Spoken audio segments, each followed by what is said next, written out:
Hey guys, this is Robert again with Slow Life Trading. Here to talk to you about some good old trading stuff, okay? In order to keep making money in the market, you got to improve and you got to get better. So I'm going to tell y'all some things that we talked about in the class that will make sure that you get better, okay? And I called it, I got my notes here so I don't forget nothing here. I called it using the crystal ball to make you a better trader, okay? And as you know, a crystal ball helps you to see the future. But, you know, if you look at the Wizard of Oz, which is where I got the crystal ball theory from, it really doesn't show them the future. It helps you to see the future, okay? So that's what we're gonna talk about today. Things that help you to become a better trader, okay? And these are the things that I use in my crystal ball, okay?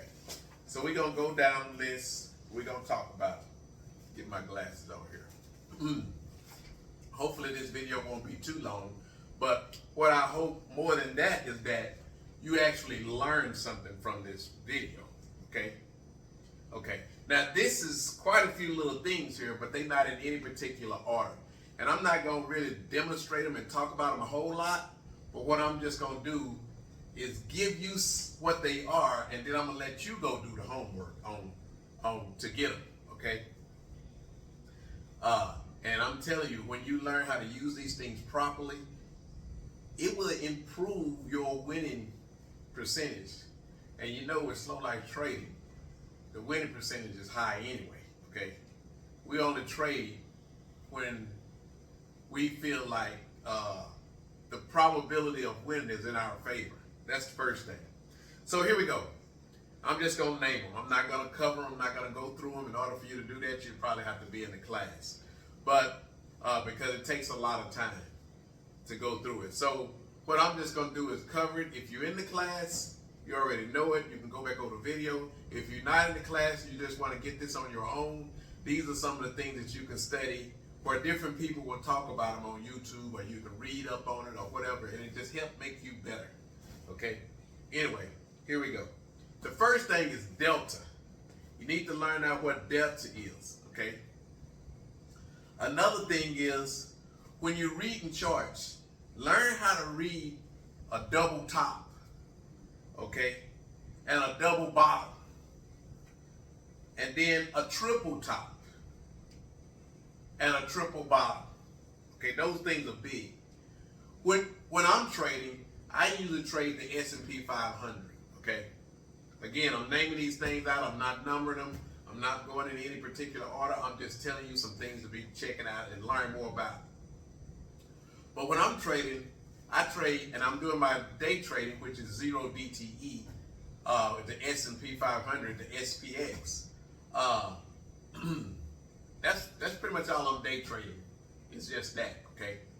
Well, one of the things you can look at is you got these three indexes that are three major indexes, okay? You got the Dow Jones Industrial Average, you got the S&P 500, and you got the NASDAQ.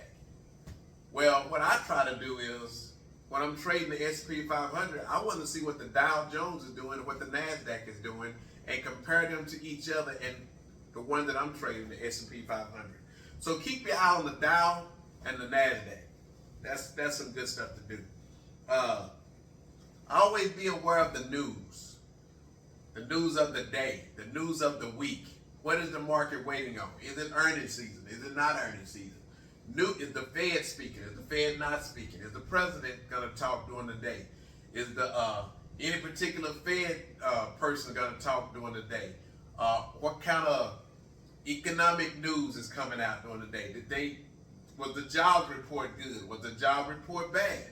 Did they raise interest rate? Did they cut interest rate? Are they going to do anything to interest rate? How's the consumers feeling right now?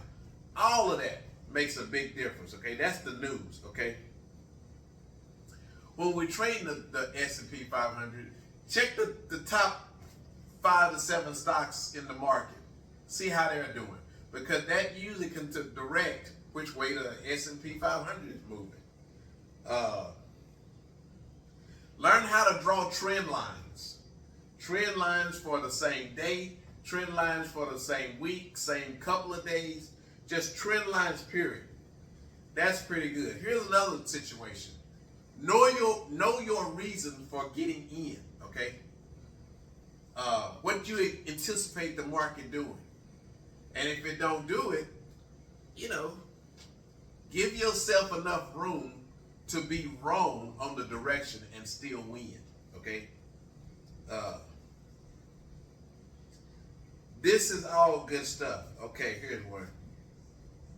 Know what the expected move is for the day. I have a certain way that I calculate that. Everybody do their own thing, but I teach a certain way to do it, and we try to use that in order to give us a better position to get into a trade, and it kind of works. Know how much time to the market is closed for that day, and be aware of it. For instance, we know if you're trading 0 DTEs, which is 0 days to expiration, you know that expiration is going to be at the end of the close today, okay? So be aware of how much time you have left before the market closes. That's very big. You wouldn't want to get a trade where you need a small move, but you got the remainder of the day to lose, okay? So, just be aware of that.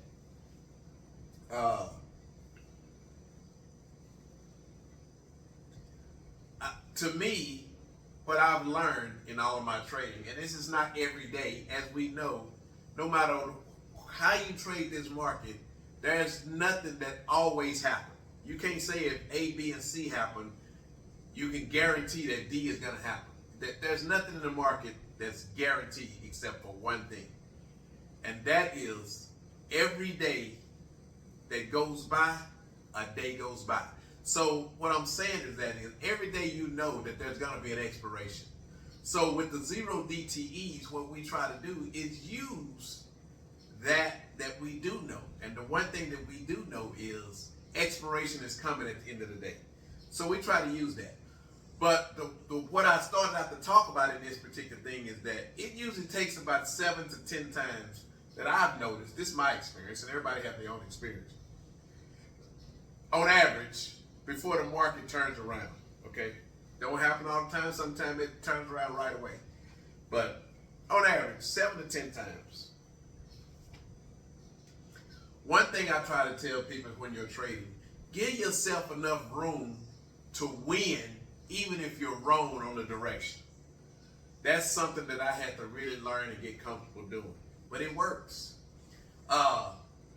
Start understanding the VIX and volatility and how historical volatility and historical volatility and implied volatility can affect the strike prices in your options. Okay, I think that's really, really big. One thing that I try to tell people is get used to learning how to use simple moving averages. Two of the main ones that I like is the 50-day moving average and the 200-day moving average. But in our case, since we're trading by the day, I just call it the 200-period moving average and the 50-period moving average. There's more moving averages that I use on that, but those are the main two that I'm talking about on this particular deal. Learn how to use preset orders to get into a trade, okay? It really can help you catch a move. And sometimes, don't be afraid to use a butterfly or a debit spread, okay? Because, hey, it can help you.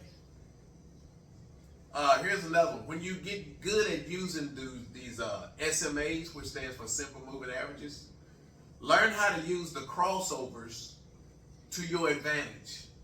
You got a lot, industry-wide, there's a 50-200 cross, okay? It could be a bullish cross or they call it a death cross when it's going down. Okay, get used to learning how to use those. Also, I talked about trends, but also get used to understanding how to use support and resistance and different types of support and resistance.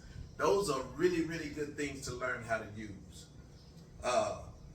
Understand that when you have a gap, a lot of times the market will come back and fill the gap. Learn how to use those to your advantage. Fill in the gap, okay? Another thing is, when you're trading the way we trade, what you have to realize is, most of the time, not all of the time, definitely, like I told you earlier, nothing is 100% of the time, okay? But if you put these trades on right, what you got to realize is, most of the time, both sides will win, okay? So you don't necessarily have to pick the right direction, because it can go up, the market can go up, the market can go down, and also the market can go sideways. The cool thing about trading with the golden goose and the free money trade is you can win if the market go in either direction, okay? And that right there is a magical thing when you learn how to do that. It's really cool. Here's one. Learn how to take advantage of when the market moves a big move suddenly in one direction, and how you can get your prices filled higher than what you normally would get if it didn't move big like that. And know that when you get some of those situations, sometimes it's you're gonna miss out on it if it don't happen, and you gotta learn to be comfortable with not getting the trade you want, and just don't worry about it. Let the day pass and you didn't get it. Because the cool thing is, when it comes to day trading, okay, you have to know that if you don't get it today, we're day trading almost every day that the market is open, okay? Unless you're busy or tied up or whatever, for some reason you don't feel comfortable trading that day, then just don't trade that day. But for the most part, if you miss the move that you want, you got tomorrow. And here's one of the big things that I had to learn is, you don't have to knock it out of the park to knock it out of the park, okay? All you gotta do is constantly keep hitting base hits. Just keep getting your little bit. Keep getting your little bit. And if you learn how to keep getting your little bit and don't take too big of a loss, because a loss is gonna come from time to time, but if you learn these things that I'm telling you, losses will come a whole lot less often, okay? And with the amount of money that we're making, and keep an eye, we're not trying to knock it out the park here. We're only trying to show you how to make, on average, about 10% a month, okay? But if you learn to make 10% a month on a consistent basis, it can do wonders for you. And so that's what I'm trying to teach people how to do, is how to do at Slow Life Trading. And, once you get in with us, and once you start learning this, what you do is you slowly become a believer, and you start to realize, and you say, you know what? I think this really can happen. But here's what it requires. It does require some discipline on your part, okay? In fact, it don't just require some discipline on your part. It requires a lot of discipline on your part. But I will tell you, if you get good at doing these things that I'm just naming here, and if you get good at putting on the trade, and if you get good at saying, okay, I missed this trade and I let it go by today, and if you get good at exiting a trade, and sometimes exiting a trade, I tell people try not to exit with no more than a 10% loss. Sometimes that's not going to always be the case, because it just depends on how the market is moving. But if you can exit a trade with a relatively, not too big of a loss, then you can manage this thing and learn how to really, really become a day trader, okay? And then don't forget, guys, with Slow Life Trading, day trading is not the only thing that we talk about, Okay, we also talk about long-term investing and how to take a stock and treat it like a rental property. You know, to take in monthly income. So it's a lot that you can do with the stock market. It's a lot that people don't realize that you can do with the stock market. But what you have to get out of your mind is this is not a get rich quick thing. And it's not like a CD or a savings account.